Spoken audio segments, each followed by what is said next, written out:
All right, everybody, this is Dr. Kaitie. I am going to be teaching you a foundational core strengthening exercise that you can do in any position throughout the day. This is called a posterior pelvic tilt.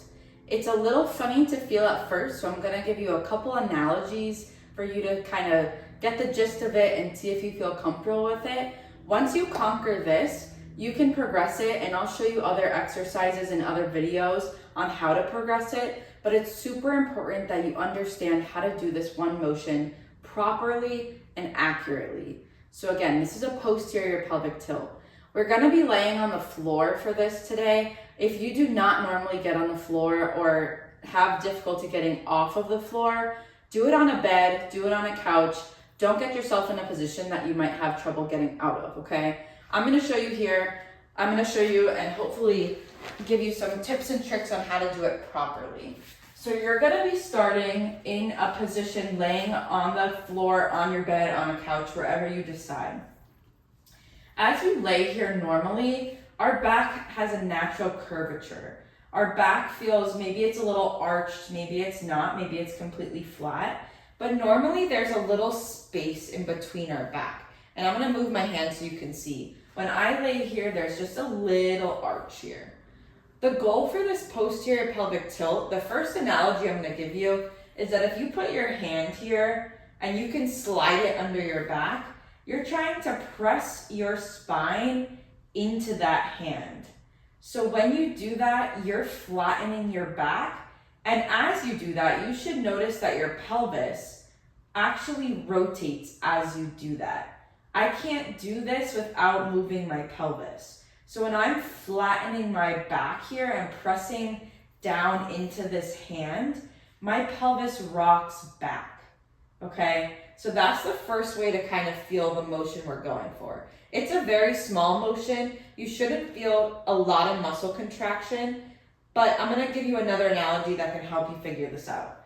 The other analogy is pretend that you put your hands on your hips. Pretend you have two headlights, like car headlights. Right now, they're pointing straight up towards the ceiling, right in front of us. As we do our posterior pelvic tilt, we want our headlights to actually point up towards us. So instead of pointing here, they're now tilting and pointing towards our face. So I'm gonna keep my hands here just as a cue, and you're gonna take your hips, your pelvis is gonna rock back. My headlights are pointing towards my face, and then I come back. It's a very small motion. You're not feeling much.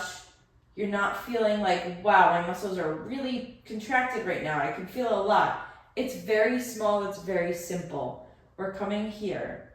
We're holding for 3, and we come back down. A lot of people, when we think of our core muscles, think of a 6-pack.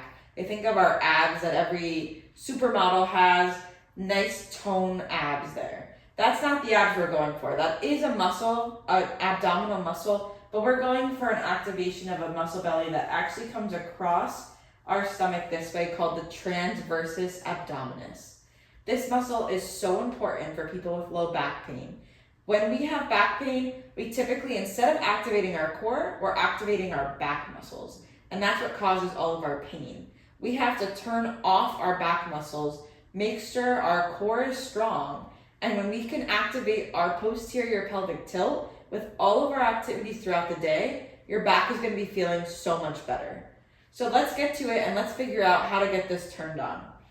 So step number 1 is either putting your hand behind your back and flattening your back, or using your headlights, and you're going to tilt them up towards your face. I do not want our tush coming off the floor, off of the mat table, off of our bed. We're not doing a glute bridge. That's not my goal, okay? So everything stays put on the table, on your bed, on your couch.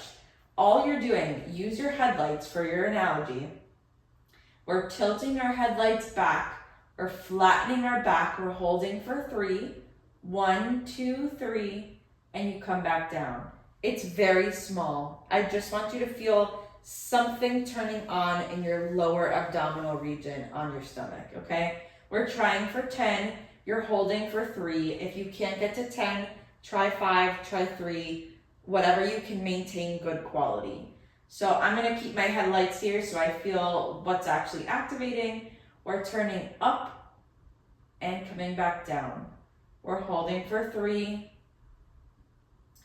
and back down. I want you to exhale as you tilt your pelvis back.